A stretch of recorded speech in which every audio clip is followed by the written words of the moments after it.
Committee and Delegation Business, report number 1 from the report from the Parliamentary Joint Committee on Intelligence and Security. The member for Holt has the call.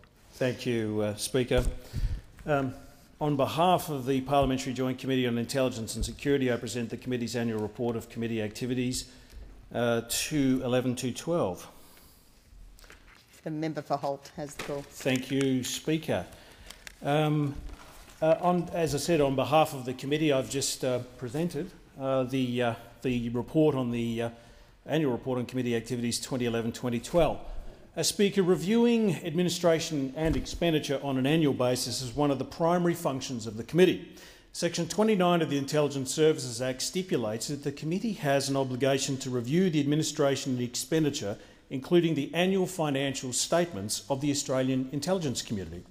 On the 18th of June 2012, the committee tabled its review of administration and expenditure number 929-210.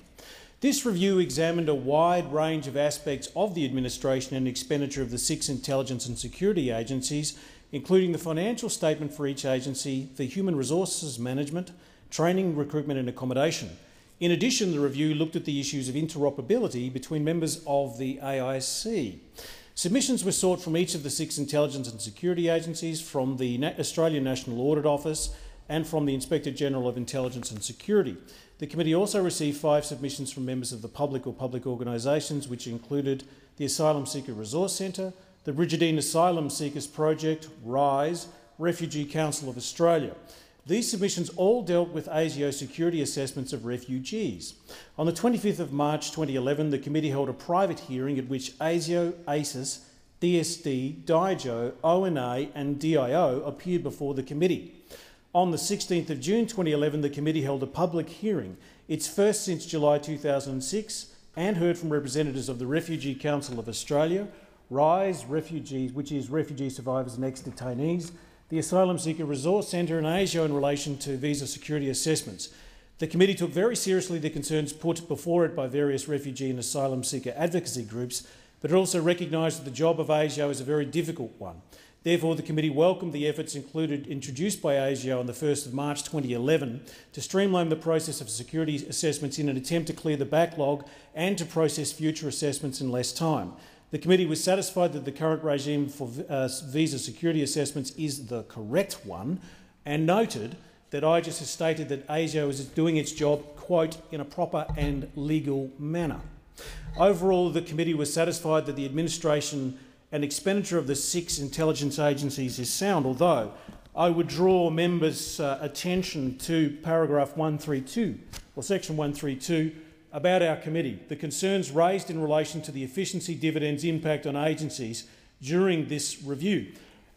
Speaker, one thing about this committee is that we have a very close working relationship with the intelligence agencies, and I'm here to tell this chamber that if this committee feels that the efficiency dividend starts affecting the operability of the intelligence agencies in discharging its duty, then it will bring it to the Parliament's attention.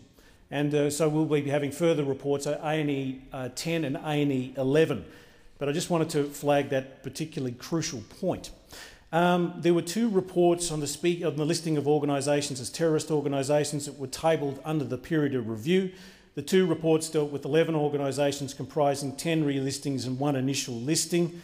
The reports were the review of the listing of Al-Qaeda in the Arabian Peninsula and the relisting of 6 terrorist organisations, and the review and relisting of Ansar al-Salam, Islamic Movement of Uzbekistan, Jaish-e-Mohammed and Lakhsar-e-Jhangvi as terrorist organisations. The committee did not recommend disallowance of any of the regulations in relation to the 11 organisations.